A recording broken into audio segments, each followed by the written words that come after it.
questions to face to a pretty severe injury in your position Sure. group. Yeah. Jovon, what was your reaction initially, and how have you gone about trying to handle replacing Brendan right now? Yeah, I mean, anytime you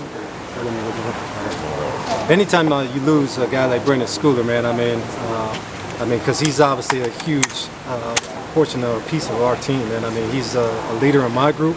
You talk about special teams. I mean, the value that he brings to this team is monumental, man. So just losing him and his presence, that obviously hurts. But I mean, that's just the name of the game, and we just got to be able to pick up the slack, and we got to be able to roll. I mean, the next guy's got to be ready. So.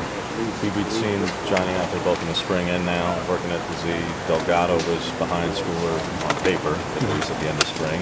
Mike has worked primarily in the slot. He's talked about working outside. What is that kind of pecking order right now between those three to fill that Z? Right now, we're trying to work out the kinks. Right now, we're just trying to let guys compete and see who's going to rise to the top. I mean, guys are set at a position right now, but I mean, once we get to a game time situation, I mean, we'll start kind of putting the pieces in the right order as far as who's going to play here and who's going to play there. So right now, we're just trying to develop, the depth as far as who's going to be the guys. Another young guy like Brian Addison. I mean, he's a guy that's stepping up and he's making some plays. But like I said, right now, I mean, that board is shuffling, a lot, coming to the first game. So right now, I'm just trying to develop, some unity within the group, and then obviously develop some chemistry and guys that can step up and just be consistent.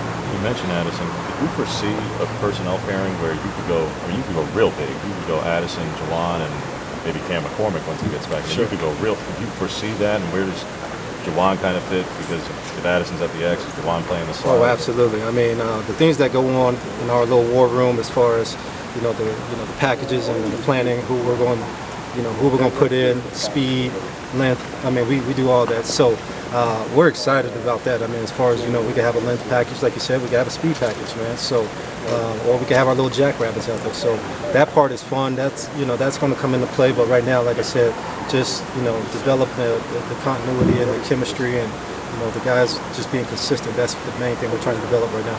You develop versatility, too, in terms of a lot of guys that said they're being used at the slot and also on the outside to kind of get used to if you want to mix and match? Yes, absolutely, man. So, and like I said, there are some guys, right now Micah is being trained to go a little bit outside, hasn't done much at practice, but I mean, he is being trained. I mean, I got those guys, the biggest thing for us is just learning the concepts, you know what I mean? Don't just get stuck on a position, right? Learn the concepts, so now, you are able to go outside or inside and be able to do those different things. So, right now, again, as we get into the scrimmages and we start getting a little bit closer, we'll kind of start putting those pieces together. But right now, like I said, guys are just at their spots, and we're just trying to let guys play and let the chips fall. Johnny's been a guy who's been on the outside always. I mean, he said he can move in a little bit of slot. Yep. Delgado we've seen outside, but he can also move in a little bit. Yeah. I mean, Johnny was a guy. I mean, I was really excited, especially if Schooler was still healthy. He was a guy that definitely could move in the slot and provide some versatility in there, but. Also, Jovon, I mean, we move into the slot too because now that's a big target. So there's just different packages and the way we just structure things. I mean, it's good for us, and like I said, I think it's really going to be really good for Herbert. You mentioned scrimmages. On Saturday, you have your first one. What would be a successful scrimmage for your position group? Right now, I'm just looking for. You talk about just the consistency as far as doing the right thing, assignment, alignment, all the little small things, blocking, effort. You know what I mean? That's always huge for me. And then obviously catching the ball, making plays, when those plays present itself, catching the ball, executing. But, I just want to kind of come out and play a clean scrimmage as far as, guys being on guys and play at max effort. That's what I'm looking for. Jovon in the slot seems like an interesting matchup for him. It's scary. I mean, just like you said, I mean, his size and, he's got some twitch with his neck. And so that's him and BA. And so that's what makes it scary. And you talk about, if they want to put that nickel guy, and per se, most nickels are more the shiftier, smaller guys and stuff like that. I mean, how are they going to play us? Are they going to really play their nickel there, or are they going to try to match it and maybe create a mismatch on the outside? I don't know. You know what I mean? So that's why we love doing it. JR and Lance, how are they coming along? So JR, second team in one of the earlier practices. Sure. Lance, I know, has been dealing with a hamstring the last couple of days, it looks like. So just how they look so far. Young guys are coming along. They're coming along. Like I said, Lance had the injury, so he's been out for a little bit. JR, like we're putting them in situations we want to test those guys right now. Do they have the poise? Do they have the composure, to come play right now? So they're being put to the test.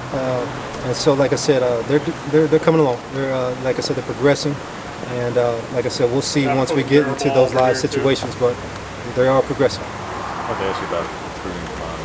I know you can't talk about specific guys. Sure. I'm sure you're quite excited Sure. about one in particular. Yeah. But how is the class, from your perspective, shaping up? It seems not full, but with the amount of wiggle room you guys have left to add, where does receiver rank as far as priorities for what's left to add for this class? Like I said, if we could get one more valuable piece, man, I think we're sitting in really good shape. I think what we've done so far, where we're sitting, we like what's ahead of us, and so we could continue to maximize that group and add that potential into that room, man. It's going to be scary. Yeah. In general, what does an Oregon receiver recruit look like to you? It's just, you talk about from stature-wise, it could be all over. I like to have the versatility within that receiver group. So you talk about length, you talk about speed, you talk about a guy who's sure-handed. I love all those intangibles. So there is no particular what does it look like to me as far as body stature. Now, want a guy who's obviously explosive, make a guy miss in space, and obviously can make those big contested catches. So. Thank you. Ren was known as a run blocker. How does the rest of your guys kind of step up and fill in for that? I think that's kind of an area he really was strong in. Well, he was, you talking about run blocker, he's probably the best, he was the toughest guy in our room. You know what I mean? He wasn't scared to dig out safeties, backers. He loved that. Obviously his background as a safety, obviously it's just kind of in his DNA, but there are other guys that are coming along. And then, like I said, there's some tough physical guys as far as Johnny and Jovon that aren't afraid to do that neither. But like I said, his presence, man, and how he did things, it's priceless. Thanks, Coach. So thank you guys. Appreciate you guys.